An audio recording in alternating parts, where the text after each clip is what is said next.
my old friend. I've come to talk with you again, because a vision softly creeping left its seeds while I was sleeping, and the vision that was planted in my brain still remains within the sound of silence. In restless dreams I walked alone, narrow streets of cobblestone, neath the halo of a street lamp. I turned my collar to the cold and damp, when my eyes were stabbed Ahí está. by the flash of Ahí acerté. neon light. Perfecto. Muy bien, Split Sergio. the night and touch the sound of silence. And in the naked light I saw 10,000 people, maybe Hola. more. ¿Cómo les va? Hola. ¿Cómo está? Hola, buenas tardes. Hola. ¿Cómo te va? Vení. Alisar, perdón. ¿Cómo está? Muy bien. Con frío acá en Argentina. Mucho calor en Francia.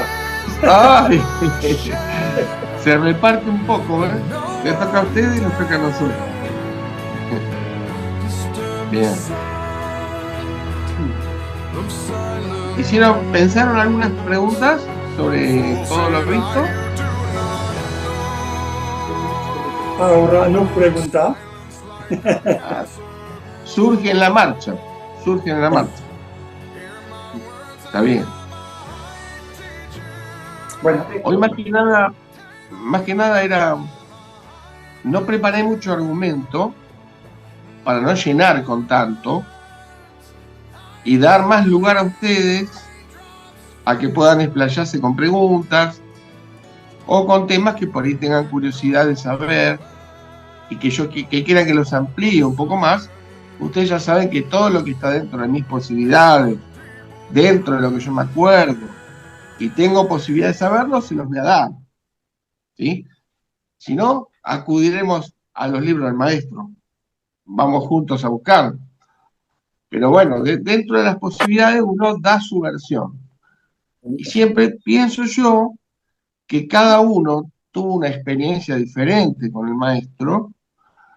Entonces, cada uno que hablemos, es enriquecimiento para los demás. Cualquiera que cuente una anécdota, que diga algo que el maestro le dijo, todo es enriquecedor. Por eso que siempre estoy como diciendo, contesto dentro de mis posibilidades, limitadas, como ser humano, pero por ahí ustedes tienen algo que agregar o algo del maestro, bueno, se enriquece. O sea, uno cuando está en esto ya sabe que no se llega nunca a un punto de saber todas las cosas. Es imposible. Siempre estamos en camino de andar.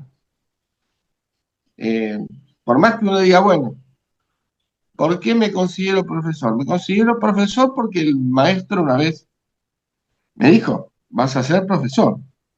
Y profesor para mí es aquel que profesa, aquel que con la oratoria enseña, estimula, comparte y aprende enseñando también.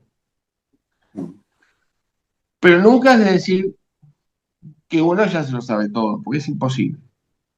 Es imposible. Cuanto más se estudia, uno más visualiza, que más queda por saber. Es como si visualizara el infinito, ¿verdad?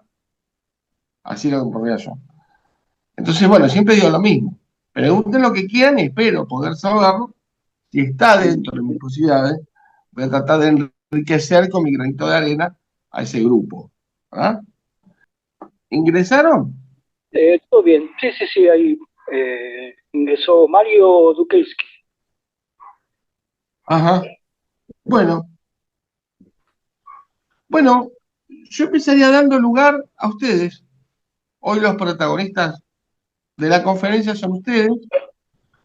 Con las preguntas que quieran ir formulándolas, y ya les digo, voy a intentar respondérselas de la mejor forma posible. Bueno, mientras ustedes van elaborando, o por ahí se les ocurre una pregunta en la marcha, voy a leer preguntas que yo anoté de la gente que ve los videos en YouTube, de todo lo que queda registrado, que hicimos anteriormente, todos juntos en reunión, y algunos que van al canal y ven los videos y les gusta y empiezan a seguir al maestro de alguna manera. Han estado averiguando en la fundación cómo comprar los libros. Yo a todos les explico, que les doy la página, antropologiaenergética.com, que las chicas o quienes estén los van a atender y van a poder acceder a los libros del maestro perfectamente en ejemplar de papel o en PDF, que sale un poquito más económico. Y bueno, hay gente que ya está comprando y preguntando. Voy a leer la primera pregunta que es de Lía, que es de México, esta señora. Lía pregunta si sobre el video que hace poquito dice sobre los seres elementales de naturaleza que habían poblado la Tierra primero, de los cuales estamos viendo el video actualmente del maestro, cuando él dio esa conferencia tan linda, eh, y nos explicaba, nos pregunta la señora que hable un poquito sobre estos seres, como es un poquito la ampliación del tema, y también la diferencia con los seres elemento, que son otra cosa, según la antropología argentina. Bueno, le contesto a Lía y contesto para todos, lo que más o menos uno sabe. Había galaxias antes que se formara la Tierra. Yo vengo hablando de estas galaxias desde la primera conferencia que di.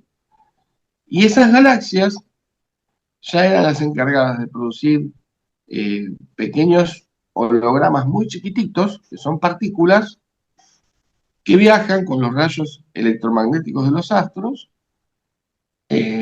Prácticamente lo hacen más rápido que la velocidad de la luz. ¿Sí? Su llegada es prácticamente espontánea acá a la Tierra.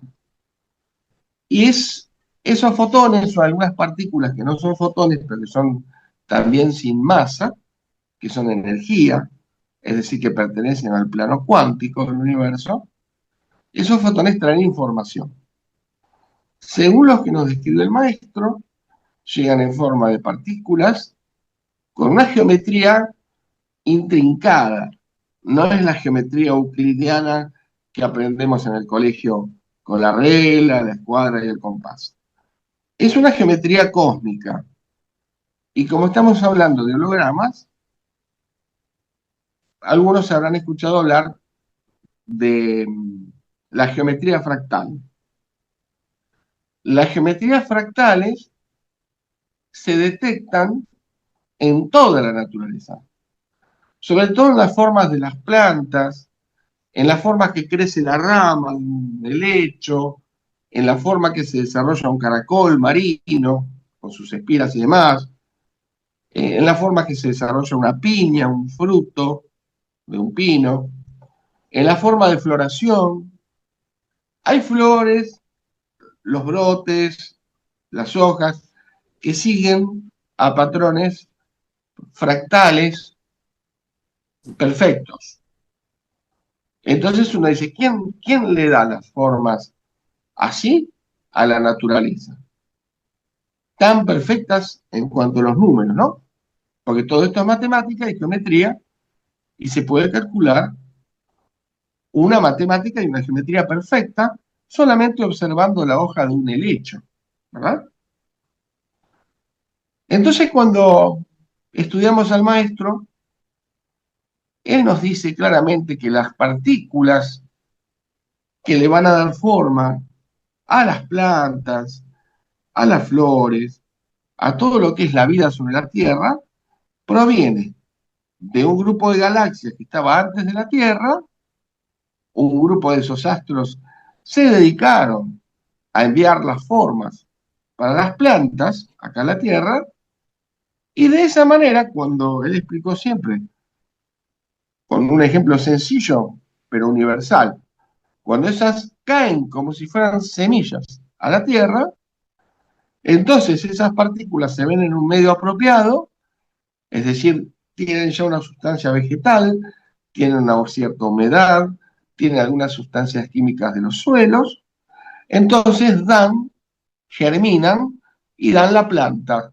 con toda la forma que tenía codificada la semilla dentro.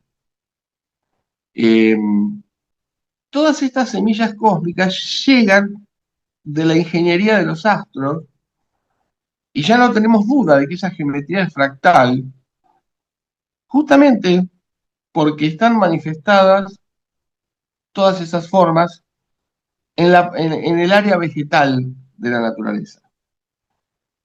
Y algunas otras se manifiestan, ya dije, en los caracoles de los mares, y también durante el desarrollo embrionario, por ejemplo, de un cuerpo humano en la gestación. Hay momentos, después de la mórula, la gástrula y todos los estados del embrión, donde el sistema nervioso, los tejidos cutáneos y demás siguen patrones numéricos de la geometría fractal.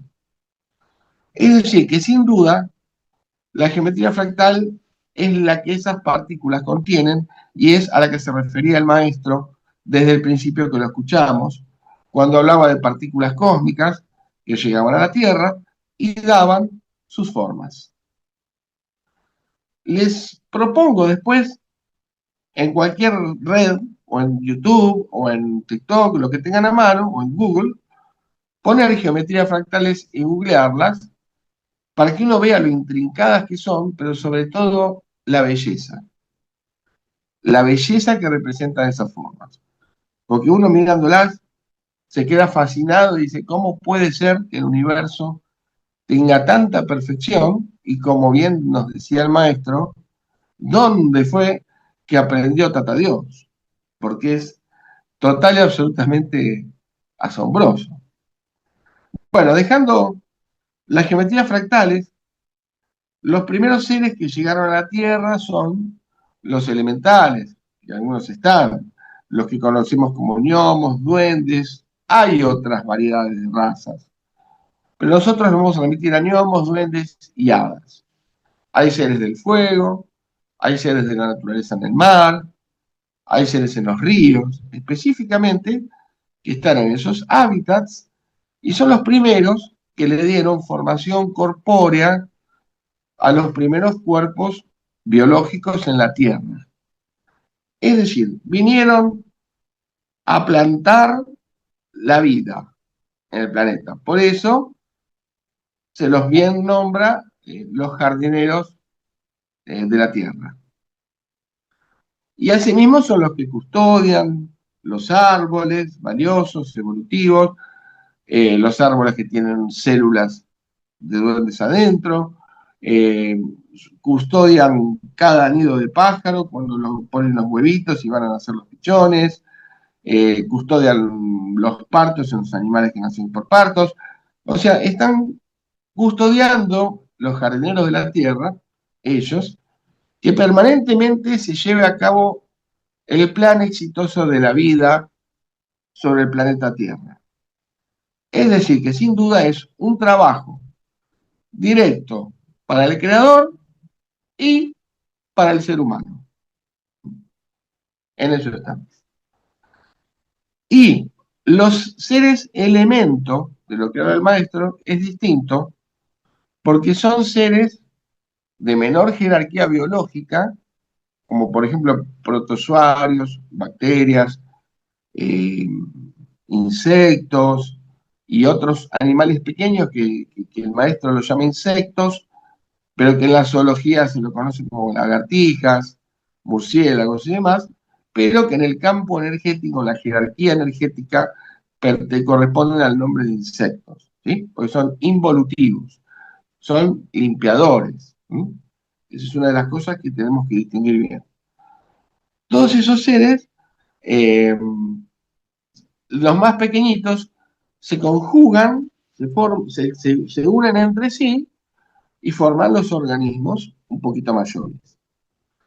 O sea que todas esas partículas o insectos, de alguna manera, cumplen la función de limpieza, como decía el maestro, en el planeta Tierra, en la atmósfera, donde sea, y después que cumplieron esa función, que no es una vida muy prolongada, muy larga que tienen, esas partículas se unen, de alguna manera, a ras del piso, y forman las plantitas un poquito más grandes, algunas hierbas, algunos cardos, algunos animales tipo lagartijas, iguanas, lagartos, murciélagos y demás.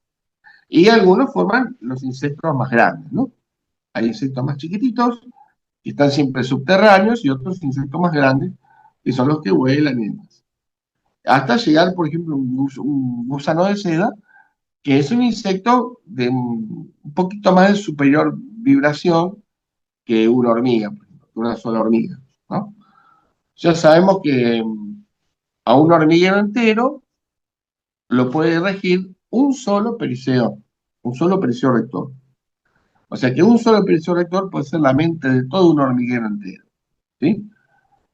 Y entre todos pueden llegar a sumar alrededor de 10 vibratorios, más o menos, cuando recién empieza. Bueno, esa es la primera pregunta. Espero que esté respondida. Eh, bueno, ¿alguien tiene otra pregunta para ir haciéndola? Si no, sigo con la lista. Sigo. Esta es Susana, de Mar de las Pampas. La conozco porque es mi mamá. Tengo de público también a mi mamá, que vive en la costa. Y mi mamá pregunta respecto de si el maestro habló alguna vez, si existen otras civilizaciones, otras poblaciones, ¿no? Aparte del ser humano, los animales, los cuerpos biológicos, y si se quiere, el tipo de deidades de la naturaleza que nombrábamos recién. Bueno, yo lo que recuerdo es que el maestro afirmó varias veces, e incluso está registrado en uno de sus videos, que estaba comprobado que existían 200.000 civilizaciones más en el universo. Si la NASA, creo que fue la NASA, no sé si fue la Universidad de Harvard, creo que fue la NASA, corroboró que hay 200.000 civilizaciones más en el universo, aparte de nosotros. Entonces, si el maestro lo mencionó varias veces, nos atrevemos a decir que tal vez no somos los únicos cuerpos materiales o biológicos de alguna manera, porque ellos tendrán los cuerpos biológicos de sus propios planetas o astros, pero que no estamos solos. Y dentro de esas razas o civilizaciones, nosotros, al no conocerlas, no podemos imaginar que todas son hermanos mayores nuestros, es decir, que son civilizaciones más avanzadas y más evolucionadas que nosotros, y fantasear con que siempre nos van a venir en su vehículo, en su nave, y nos van a tratar de tirar un salvavidas o una soga en algún momento que estemos en aprietos. Sino que también podemos llegar a considerar la probabilidad matemática de que dentro de estas 200.000 civilizaciones que hay, haya razas que no son avanzadas. Es decir, que sean más salvajes que nosotros. Que hay que serlo, ¿no? Más salvajes que el hombre.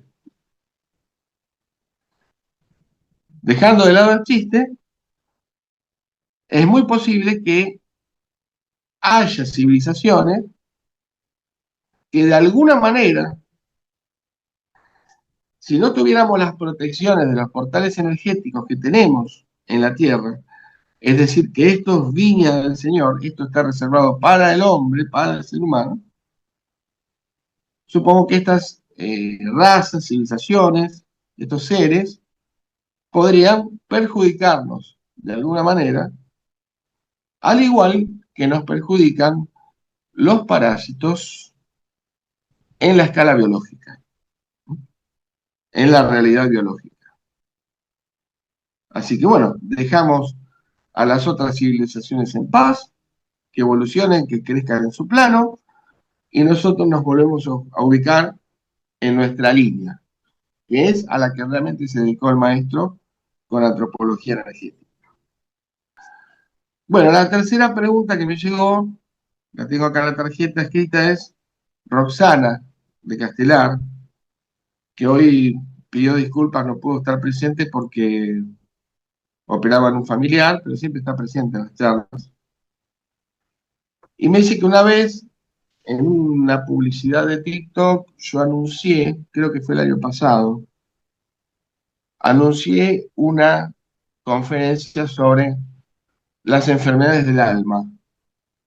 No sé si se acuerdan de haberlo visto el, el cartel publicitario en TikTok. Sí, ¿y qué sucede cuando desencarnan? Pregunta Roxana, ¿no? Y subimos todos en las mismas condiciones. Bueno, yo voy a tomar todos los conceptos del maestro exclusivamente, lo que lo escuché siempre decir. El maestro habló de enfermedades del alma y habló de enfermedades del espíritu más profundas. Y cuando le pedimos ejemplos en la charla, el maestro fue muy directo y nombró la vanidad, la envidia, el odio, el rencor, la soberbia y otras más. Cuando el maestro nombró esto, yo dije, con razón, en la religión se catalogó a todos esos atributos negativos del ser humano, de la personalidad del ser humano, se le atribuyó como pecados capitales, ¿verdad? Y los pecados capitales, entonces yo dije, si el maestro está diciendo que son enfermedades del alma, y ahora les voy a decir cómo dijo él que afectaban y qué pasaba cuando subían a los otros planos después de la muerte, entonces dije, tenía razón la religión, eh, la teología, en catalogarlos como pecados capitales. Por lo cual, puedo deducir hoy y compartir con ustedes que pecado capital es ejercer una forma de ser nefasta y negativa para el alma de uno mismo, más allá del mal que le pueda producir a los demás. Porque cuando una persona se comporta adrede, conscientemente, con todos estos, eh, vamos a llamarle calificativos negativos, nefastos, entonces no solamente causa daño, como decía el maestro en algunos cuadernillos, causa daño moral en el cromosoma energético de las otras personas, sino que se está autodestruyendo. Está haciendo un desastre energético en su cromosoma energético. Y eso el maestro lo tiene perfectamente descrito con detalle, científicamente, como era la costumbre de dar en las cosas, en el libro verde, o sea, el antiguo Leyes 2, y ahora le han cambiado el nombre, y en muchos capítulos está cuando la persona tiene un comportamiento de esta índole, cómo va alterando el orden holográmico y cómo va desorganizando las capas atmósfera, antropológica y hasta geológica del cromosoma energético. Y de lo poco que pudo haber hecho y construido como positivo en esa vida, al comportarse de esta manera, por ejemplo, con envidias hacia otra persona, tratando de destruirla, tratando de hacer un daño y demás, termina estropeando y arruinando prácticamente todo eso poco que llevó en el cromosoma que le iba a sumar en esta encarnación si no se hubiera desviado por ese sendero del ego, ¿no? El ego inferior, ¿no? Entonces, cuando le preguntamos al maestro qué pasaba con las personas que se habían comportado así, que tenían este rasgo de personalidad, él dice que lo lamentaba mucho porque había muchas personas, incluso de alto potencial, que no habían sabido amasar estos chichones, estos moretones del ego,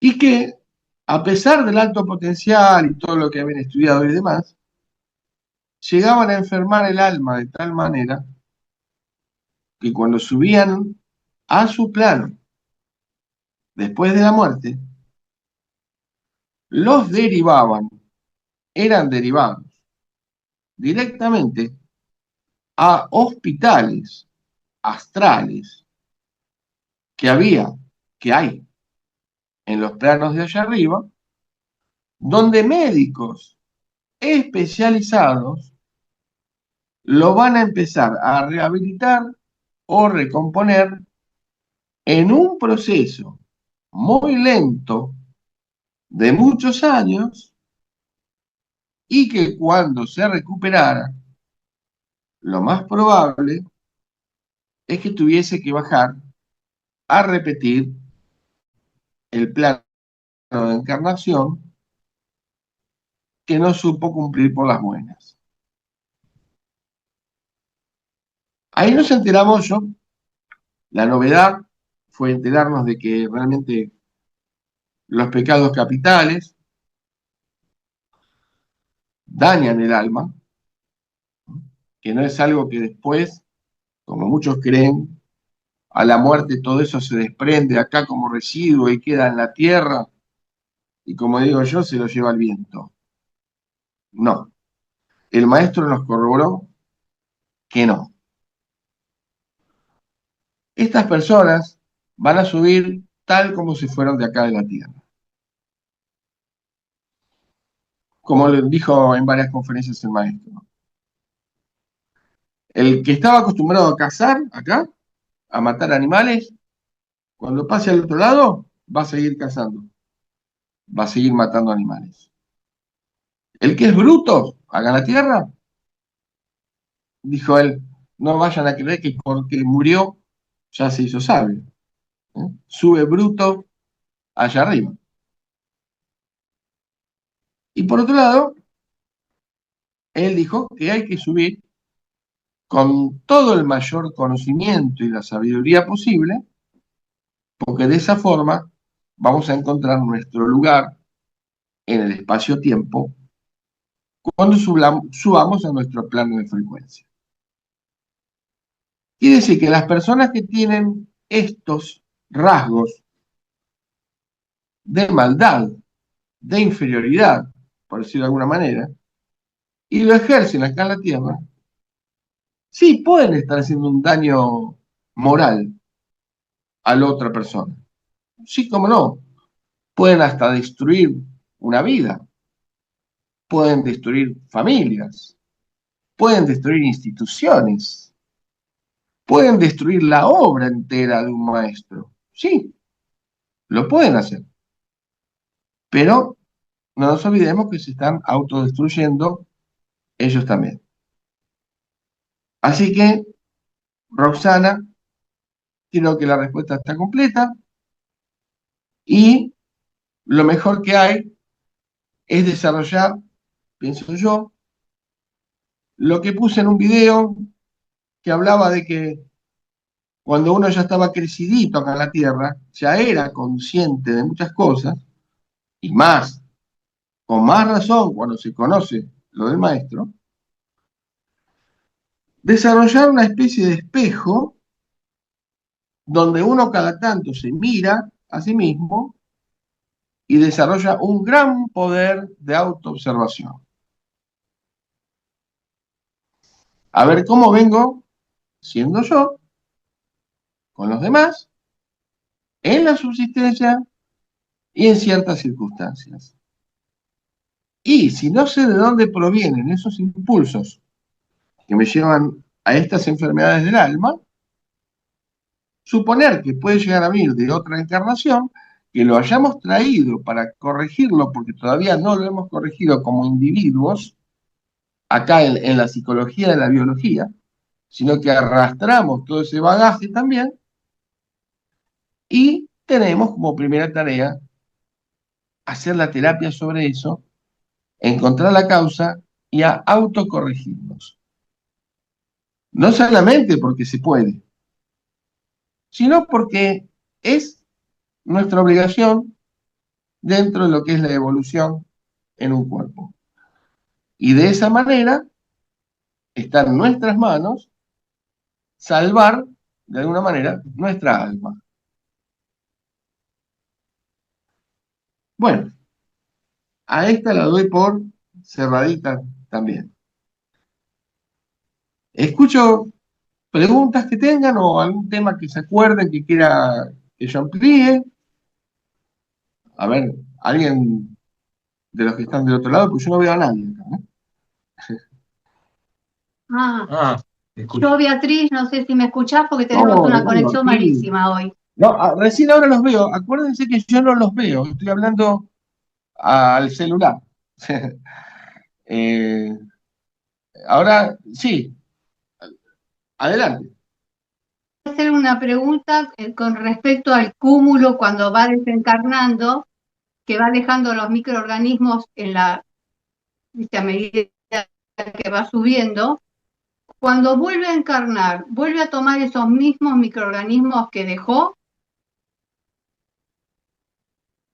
Acuérdense que esos microorganismos, el yo superior, el espíritu, digámosle, los tomó como vestiduras o velos que le iban a servir para la próxima encarnación, la que ya fue, y era, digamos, el plano y la psicología con que él o ella tenían que aprender y jugar el partido en esa vida.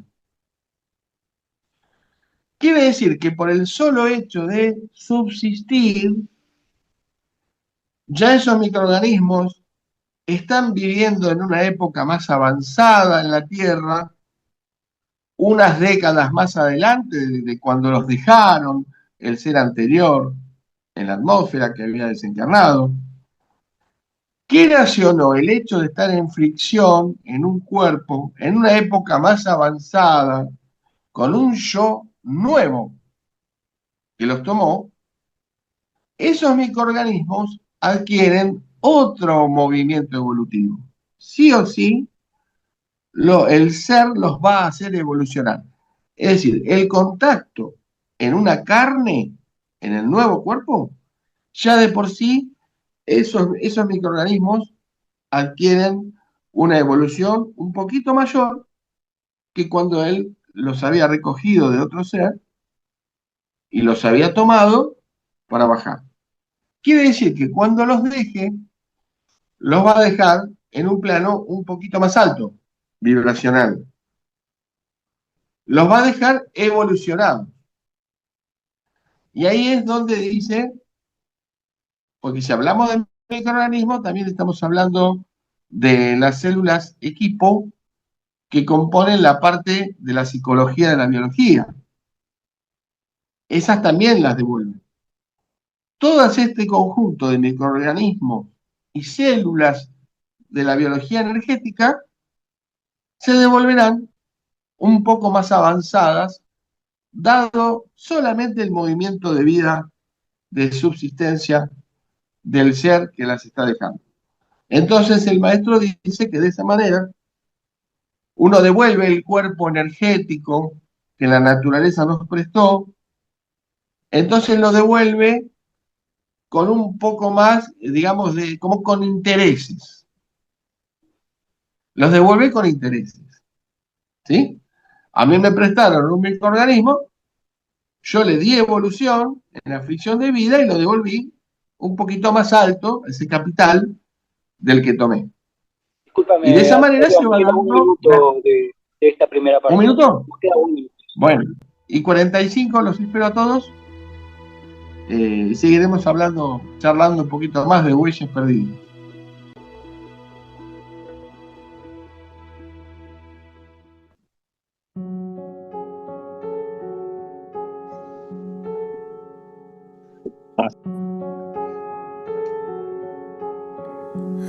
Hola, buenas tardes.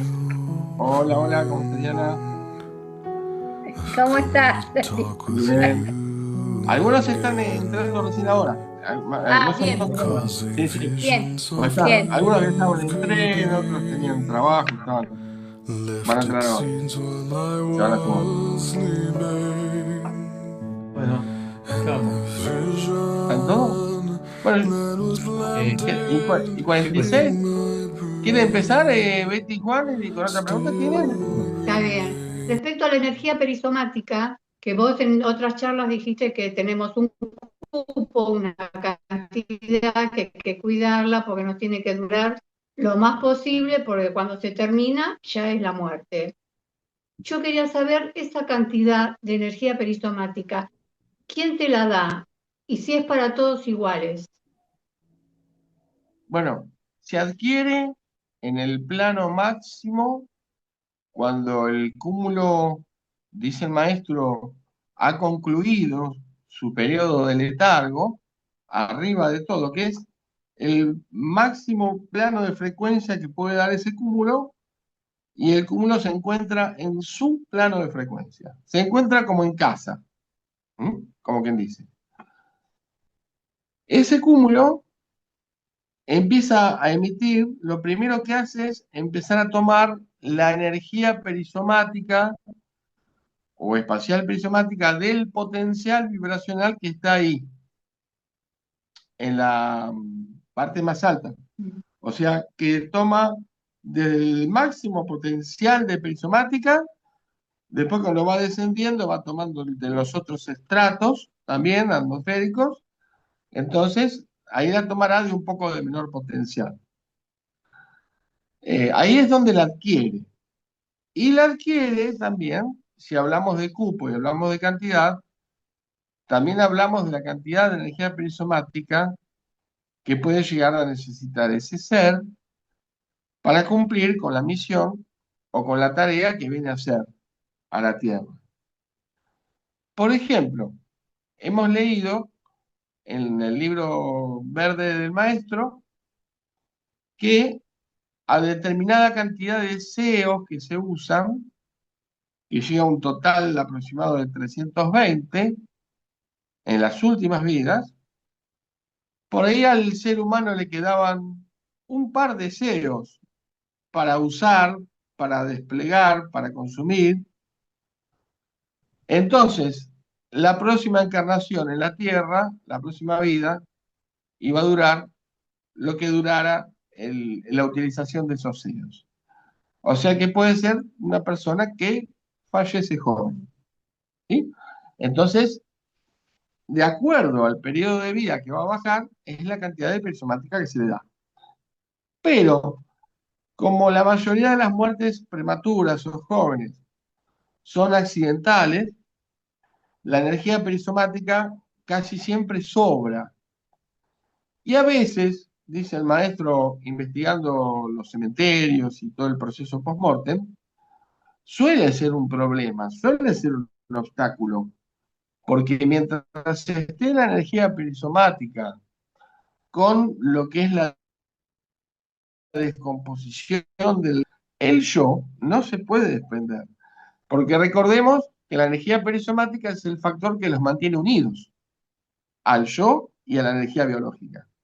Entonces, mientras esa goma, esa adherencia persista, el yo no se va a poder ir tan fácil.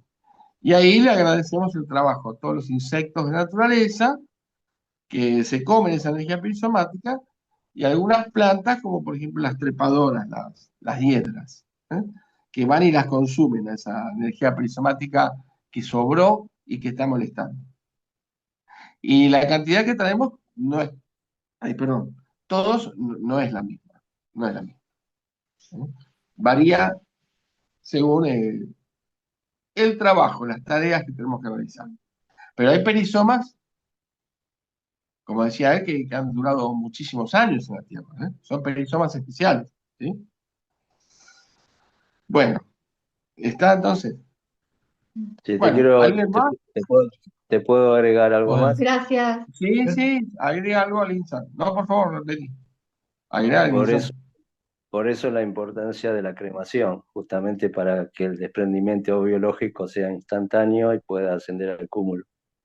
Claro, ayuda muchísimo, entre ellos, a que no sobre esa energía perisomática. Muy bien, claro, claro. Fundamental la cremación, ¿eh? Como dijo el maestro, debería ser ley en el planeta. Ahora Esperemos llegar a ese... te quiero Sí, hacer una pregunta te quiero hacer una consulta con respecto a la pregunta anterior, sí, la de la ascensión del cúmulo, cuando el cúmulo llega a su plano, que fue dejando en cada plano, eh, digamos, a todo aquello que no pudo ingresar. Mi concepción, por lo menos, es que, dado que el cúmulo va a estar aproximadamente 100 años en letargo, aquilatando, los seres o los cúmulos que desciendan se van a enriquecer y se van a actualizar, van a tener toda información actualizada de los cúmulos que ascendieron posterior posterior a su muerte. ¿Entendés lo que quiero decir? Yo a eso siempre yo internamente a eso siempre lo llamé que eso constituye el inconsciente colectivo. O sea, claro. cuando ese cúmulo va bajando y va captando todas esas microorganismos que dejaron otros seres que fallecieron en forma posterior, para ese nuevo ser es una actualización de información. Por eso yo lo llamo personalmente que eso constituye el inconsciente colectivo. Claro. Eso, Ese es el mecanismo con el cual vamos viendo que en cuerpos vamos siendo más evolucionados. Y en claro, psicología, viste que en psicología los chicos lo demuestran, los niños. sí, Bueno, muchas gracias, Sam. de nada. Juan, sí, Adrián, ahí lo escucho. Ahí lo escucho. eh, existen niños que nacen con habilidades muy desarrolladas. ¿A qué se Ah, debe? Un eh, gorsetista de 6 años, tal vez, puede ser el ejemplo que lo he visto. el Y canto, sí, ese, sí. Bueno, todo eso nosotros un poco lo vimos y lo invito a cuando pueda ver en el canal el video de las células quirosomáticas superiores, que son las que rigen nuestra parte mental en la psicología de la biología. Lo mm, que el maestro le asigna el consciente, el consciente. Entonces, evidentemente esas células quirosomáticas que el cúmulo trajo a encarnar de esos chicos especiales, destacados, que en la historia siempre hubo y ahora en la actualidad mucho más, eh, sin duda han estado cultivando ya sus células quirosomáticas, por ejemplo, para la música, para, como dije una vez en la conferencia que di de las quirosomáticas, también para los deportes, porque la habilidad deportiva o la habilidad en un cuerpo de un bailarín no es gratis, lo está rigiendo todo una célula quirosomática superior, en lo que le llama el maestro una acción corpórea. Entonces, tanto en una acción mental de un descubrimiento, un cálculo matemático, como una acción artística. Canto, música, pintura, el don o la virtud que sea, como en una habilidad física, se trata de que esos seres tienen sus células quilosomáticas superiores muy bien cultivadas ya desde vidas pasadas. Y es probable que les haya faltado un poquito, o tal vez les faltó la última laminilla de dar belleza al mundo, para adquirir la última sabiduría y poder irse de la tierra. Pero ninguna de esas habilidades es porque sí, ni es gratis. Ha venido por un cultivo, desarrollo, esfuerzo personal de ese ser que las trae de vidas anteriores. ¿Está bien, Juan? ¿Se respondió? Perfecto. Bueno, a ver. Respecto al video que vos estuviste sobre el Homo y la El Homo. verdadera astrología, ¿podrías ampliar un poco qué codificaciones graba el Claro, Homo, perdón? muy buena pregunta. Sí, es muy buena pregunta. Y no quiero que se confundan pensando que nuestro destino está escrito, ¿se entiende? Lo que tal vez quise decir, a veces en los videos hay que tratar de sintetizar y tratar de poner lo máximo de síntesis posible, pero siempre queda para un debate, una charla, compartir con los compañeros de antropología, con todos, queda siempre más. Y en el tintero, con el tema del Homo, despierta muchas dudas. Lo primero que hay que tomar es que el Homo, cada Homo, no se hace en el centro de la Tierra porque sí, ni se hace al azar, ni se hacen dos Homos idénticos. ¿Y esto a qué vamos? Y vamos directamente a cuál es la obra esencial del Creador. ¿Cuál es la idea esencial del Creador? Crear seres en serie, tipo robots de fábrica, que vayan caminando uno tras otro y automáticamente lo obedezcan sin pensar y hagan lo mismo. No, no nos hace en series. Nos hace de manera tal que en el potencial del Homo, que ahí está la función nuestra, que él, en el video digo, que él pretende de nosotros, que algún día, por mérito propio, en la escala evolutiva del universo, lleguemos a desplegar todos los planos del Homo relacionados con los planos de la galaxia, planos y subplanos de la galaxia, y es como que el Homo nos va a marcar el camino, pero no nos va a decir cómo tenemos que hacerlo. ¿Eh? Nos va a marcar como si fuera un mapa, digo yo, como si fuera un itinerario, qué plano nos toca ahora, como hace acá en la Tierra. Por ejemplo, el subhomo toma energía espermática, encarna en una especie de un sapo, y cuando termina de encarnar en el sapo, que el sapo cumple toda su vida completa, se muere de viejo y demás, desencarna, ¿no? Justo dije un sapo que no tiene subhomo, les pido disculpas, me equivoqué. Porque ahí está el hombre botánico con el terrestre. No, discúlpenme, vamos a un animal de 40 vibraciones para arriba, quizás está el subhomo y los ahí queriendo encarnar. Vamos a suponer en un animal superior, ¿sí? ¿Cómo sabe que ya encarnó en un perro? Ese subhomo lo llevó a encarnar al esperma del perro, porque tenía la energía espermática adherida en su contorno, y cuando ese perro murió, es el subhomo, con la energía espermática, el que lo va a llevar a encarnar, a tomar nuevos elementos antropológicos ahora, y lo va a llevar a encarnar ya a un ser primitivo. ¿Sí?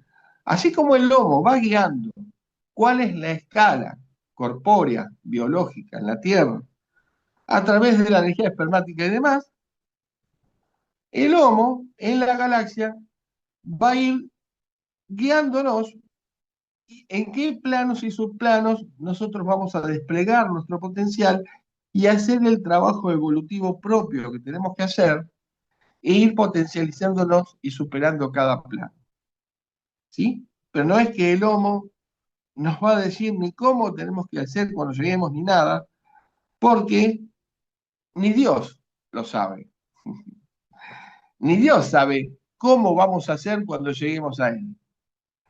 Él ha dado en sus jardines tanta libertad de acción y tantos caminos diferentes, y justamente entran millones de probabilidades matemáticas en la variabilidad de los seres, que cuando lleguemos a Él está esperando sorprenderse y compartir con interlocutores válidos, que intercambien con Él, hasta incluso, decía el maestro, hasta con críticas, ¿no?, constructivas que puedan ir, pero aprender también de ellos y de alguna manera esos seres tener ya la capacidad desarrollada como para poder ser alguien útil, ejercer un rol importante y fundamental en la obra de este creador.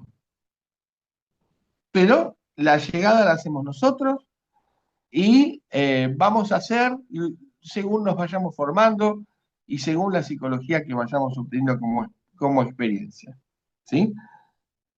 Si no, seríamos todos seres digitados y no lo somos. Y por otro lado, sí podemos decir que en el subhomo, en todo el homo, está un poco escrito qué tipo de células vamos a hacer cuando lleguemos a Dios. En mi opinión, el maestro dice que el hombre va a Dios. El hombre en su escala evolutiva asciende a Dios. En mi opinión, es un juego de palabras porque no es que el hombre va hacia donde está Dios. El hombre llega a Dios significa que el ser mismo llega a poseer el potencial de Dios.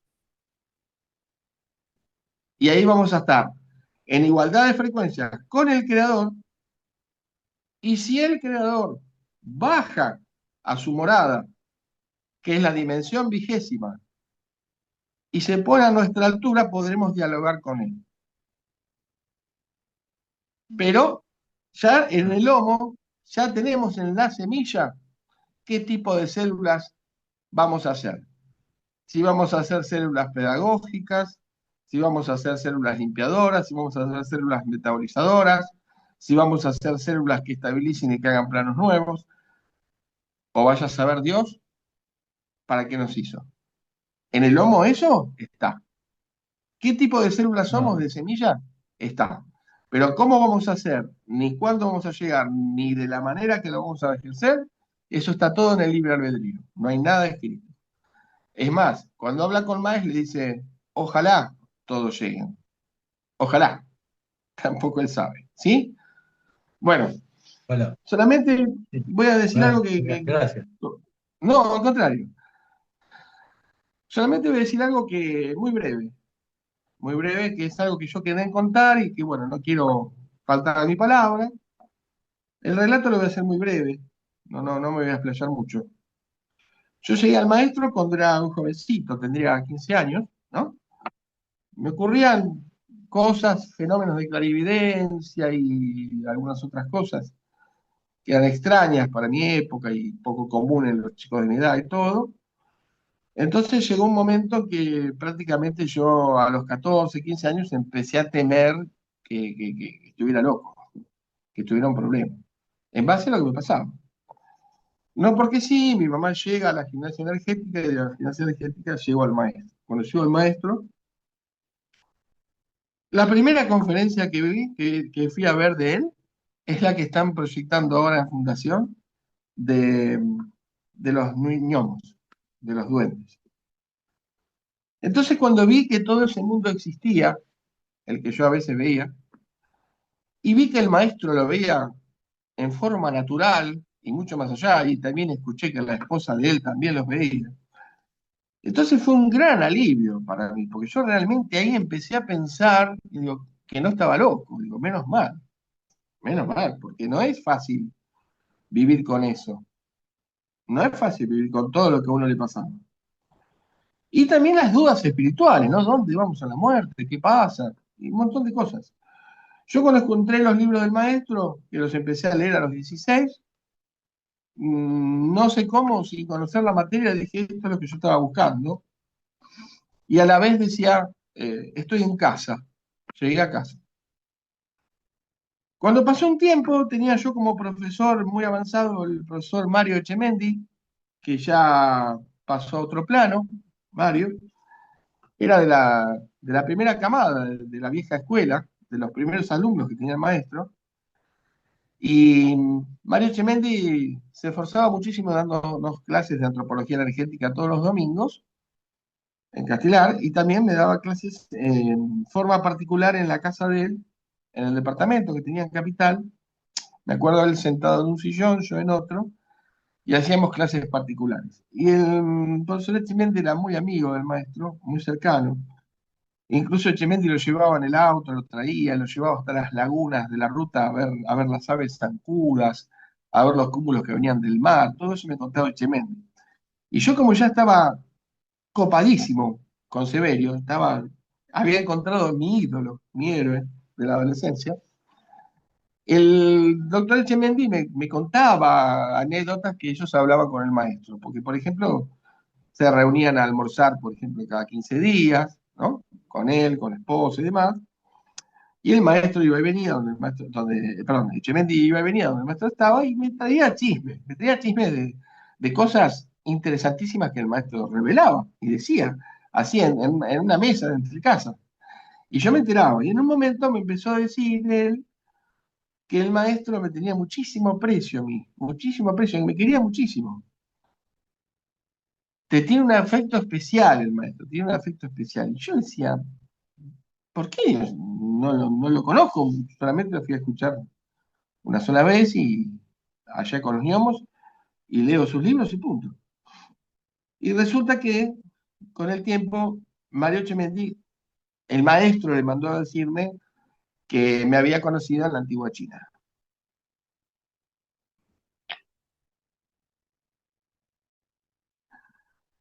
Que pertenecía a la familia de él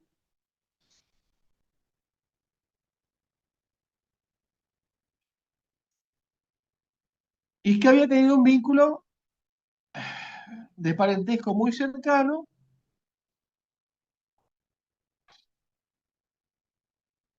cuando habíamos estado en el Antiguo Oriente. Para mí era toda una revelación, una cosa desconocida, porque él solo sabía de lo que hablaba, yo ni idea. Lo que sí podía dar cuenta yo, digo, con razón, siempre me había atraído por las cosas orientales desde chico, por ejemplo, las artes marciales, el kung fu, el karate, la meditación, el budismo. Más tarde fui profesor de Qigong, de Qigong. Siempre me gustó la acupuntura, la medicina herbolaria, o sea, siempre lo que era cultura china yo me sentía atraído. Y cuando el maestro le reveló eso, yo, bueno, nada, aceptaba lo que él decía porque tampoco lo conocía bien al maestro. Pero me enteré que había sido un familiar muy cercano de él en la antigua China y que también llevaba su apellido. Yo dije, bueno, que sea lo que Dios quiera, que sea lo mejor para mí. Yo lo único que hice fue avanzar con el estudio porque siempre me gustó muchísimo, me entusiasmó, me encantó lo de Severio y acá estoy. Y un día la señora Elisa me dijo, es bueno que vayas a hablar directamente con el maestro, porque yo le preguntaba sobre este dato que me había traído Tremendi. Y el maestro me esperó en la calle de esa, en Capital, y fui solo. Me tomé el tren y, y me recibió en una casa y estaba la hija de él, Graciela, una chica divina. Después no la vi más, no sé qué pasó. Y entré en una habitación y estaba muy sencillito, estaba parado el maestro. Él, en aspecto siempre un hombre sencillo, común. Y estuvimos hablando una hora larga. Yo le decía que me sentía, que yo tenía una misión, que había venido con una misión, que había querido ser cura, pero que no me había convencido, porque para mí se necesita una compañera de por vida y demás. Entonces él En un momento me miró profundo a los ojos el maestro, estábamos solos, y me miró tan profundo a los ojos que yo quedé como obnubilado, quedé como si hubiera perdido la conciencia por un instante, como si una luz muy grande me hubiera dado dentro del mental. Entonces ahí él me reveló de, de nuestra vida en la antigua China, de que él y yo habíamos estado juntos en la antigua China. Y él después me aclaró la señora Elisa, porque yo no sabía que él mirándome a los ojos se había conectado con esa encarnación. Y en un momento él me dijo, me recordó las palabras del maestro, que me dijo, el cuerpo se deshace, pero nosotros seguimos siendo los mismos. Me dijo así. Entonces yo en un momento dije, bueno, que sea lo que sea para mejor, que sea lo que tenga que ser, que sea lo que Dios quiera, pero en un momento él me dijo bien claro la libertad total para hacer que yo tengo, pero también me dijo, no te olvides de pensar en vos, principalmente pensá en vos, ¿sí? No es que me obligó, digamos, a una misión, sino que yo estoy acá por algo, por un pedido de él, estoy acá, no estoy porque sí, pero estoy porque quiero, ¿entiendes? Bueno, después estuve 17 años haciendo ejercicios desde Castelar, en total silencio y secreto con él. Éramos un grupo de gente, no estaba yo solo. La señora había eh, seleccionado personas que tenían algunas condiciones paranormales y demás, y estuvimos haciendo ejercicios a distancia con él desde Córdoba, fuera del cuerpo, comunicado con nosotros, que estábamos en Castelar, y ahí practicamos todo lo que era la clarividencia y los viajes astrales o desdoblamientos a diferentes regiones y diferentes planos. 17 años de mi vida desarrollé lo que yo traía de chico y que a veces no sabía cómo tenerlo.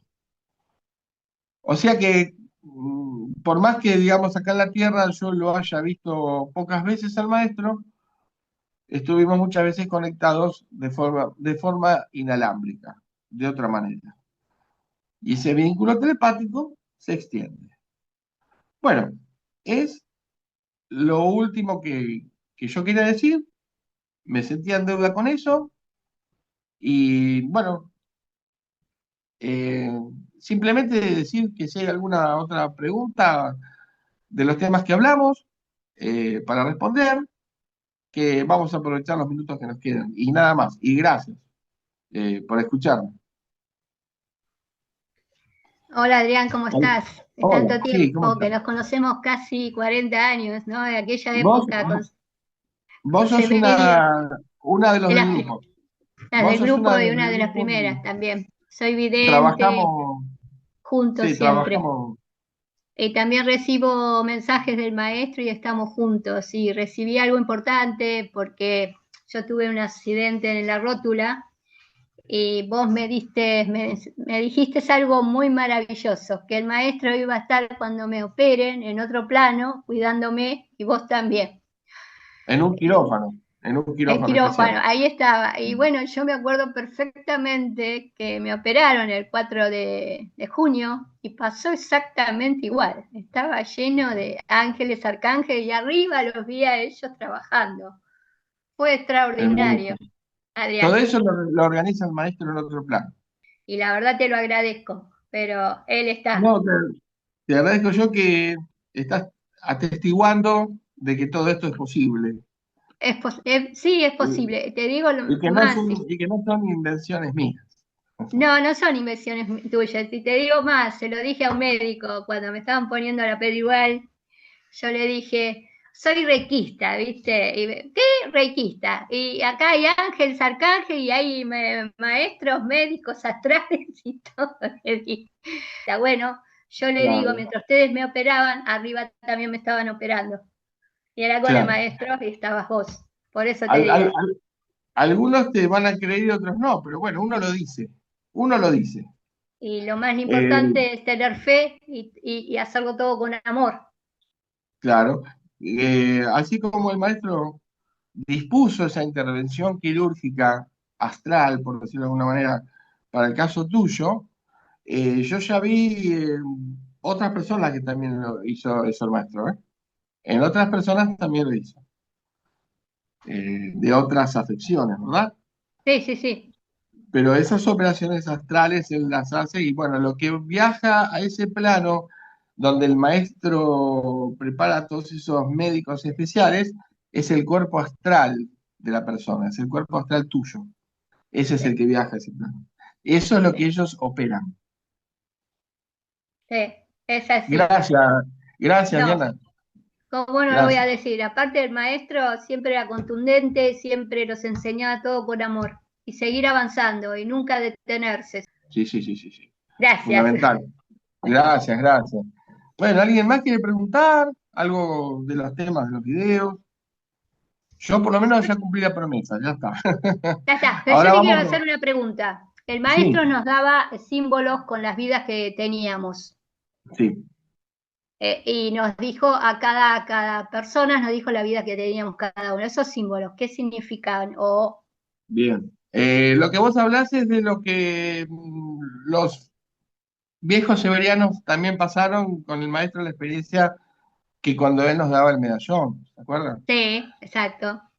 Yo lo escuché hablar muchas veces a fin de año, cuando terminaba la ceremonia, que él nos visualizaba el cráneo a cada uno, y decía que se movía como una medusa eso, que él le llamaba esa célula mental, está llena de geometrías, eh, y él la dibujaba en un papel exacto, exacto, hasta la última rayita de la última estrella, la ponía tal cual para que nosotros después hiciéramos una copia en plata 900, se la enviábamos al maestro, el maestro lo magnetizaba y nos quedaba un medallón que nos identificaba y que nos conectaba con él. Y nos protegía.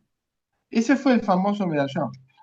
Lo que él dibujaba ahí, cada geometría se grabó en una vida evolutiva que tuviste después de los 2500 vibratones. ¿Sí? Después de que fuimos conscientes y ya la evolución acá en la Tierra estuvo a cargo de nosotros, según la tarea que nos hayamos dedicado y cómo hayamos hecho el camino evolutivo, era la geometría que se grababa en la célula mental. ¿Sí? Por ejemplo, yo tenía 13 vidas, yo, y había otra chica que tenía 25. Después te digo quién era. Y el maestro comentó que a las 25 vidas prácticamente ya la jubilaban Sí. de la Tierra, que no la querían más acá. Dijo, dijo, se ve que te gusta demasiado la vida, le dijo el maestro. Esas anécdotas inolvidables que enriquecen. Se ve que te gusta demasiado la vida, pero ya hasta las 25 no te van a dejar encarnar más y te van a llevar sí o sí para el otro lado. Eh, Yo estuve bueno, ahí también, yo claro, estuve en esa estaba. también. Sí. Entonces, cada geometría es riqueza que hemos adquirido en una encarnación. Claro. Esta célula mental está dentro de nuestro cráneo, está relacionada con 64 tensores a Ah, todos los rincones de nuestro cromosoma energético. ah, Y para el otro lado, está directamente relacionado con el tercer positivo, ah, porque ahí está la geometría que le manda la riqueza que aquilataste después de los 2500 cuando se empezó a formar el tercer positivo. ¿Se acuerdan la teoría? sí. Entonces, en definitiva, todo ese conjunto, el tercer positivo que sería la jerarquía mayor, el alma, que ya estamos dentro del cuerpo, dentro de la psicología de la biología, con su embajada en el cuerpo, que es el cromosoma energético, estaríamos hablando de lo que el maestro le llamó el alma. Esa es nuestra alma. La que recoge todas las experiencias, todas las sensaciones, todas las acciones, todo lo instintivo acá en el cuerpo, en la psicología de la biología, y a la vez la rige. Es la mente que la rige. Y toda acción evolutiva que hayas podido hacer, que va al cromosoma, también le está afectando en un sector de la célula mental esa, que es una parte que el maestro dejaba en blanco. El maestro dijo, son importantes las otras geometrías, porque son cada una vida después de los 2500 que grabamos evolución, consciente. Pero es más importante, dijo el maestro, donde hay un espacio que no hay nada, porque eso es lo que vos estás grabando en esta. Lo que nosotros grabamos en esta. ¿Sí? En definitiva, es como si nos hubiera dibujado parte de la geometría del alma, representada en el cráneo, y el espíritu ya es los hombres, el homo y el tercer positivo. Gracias. No, gracias a vos. Interesantísimo esto del alma. Discúlpame, Bueno, Adrián, que sí. 2 minutos y algo.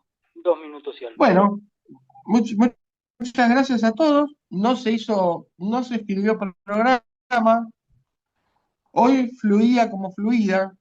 Quiero agradecer a todos la asistencia, la participación, el apoyo, todo lo que han aportado también. Así que bueno, no sé si algo más quieren agregar ya para despedirnos y estamos cada uno volviendo a la civilización, a la vida diaria en paz. Gracias por tu entrega, Adrián. Gracias, gracias. Gracias a vos. Cualquier duda me las envían por chat, ¿saben? Bien. Si quedó algo pendiente, ¿eh? Muy amable, Mario. Gracias, Adrián. Gracias, Juan y Betty. Gracias. Sigamos adelante. Gracias. Acuérdense que yo siempre digo algo. Piensen lo que piensen de mí, quien sea, me amen, me odien o más o menos, no me importa. Mientras sigan al maestro, yo ya estoy hecho. Hay que seguirlo al maestro. Gracias. Gracias por todo. Adrián. Gracias, Liliana. Entraste al final. Lili y Juan. Emponchado. Gracias, sí. Está frío. Bajando todo. Bueno, después ven la otra parte del video, pero entraron, por lo menos entraron. Hoy se hablaron de temas inesperados, ¿eh?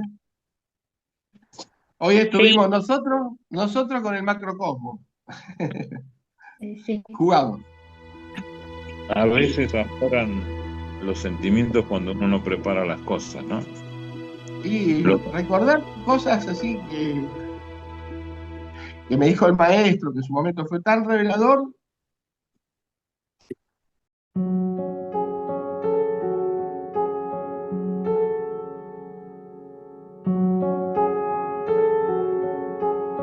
Hello, darkness, my old friend.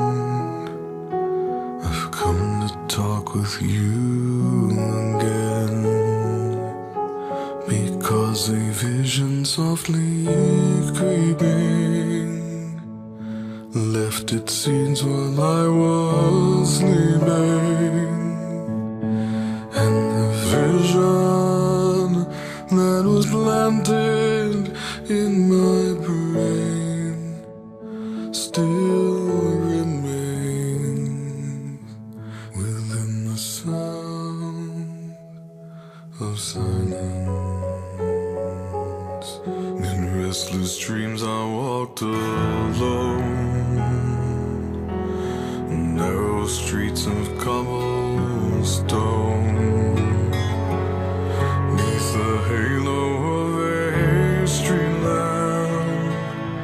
I turned my collar to the cold and damp, when my eyes were stabbed by the flash of a neon light that split the night and touched the sound of silence. And in the naked light I saw 10,000 people, maybe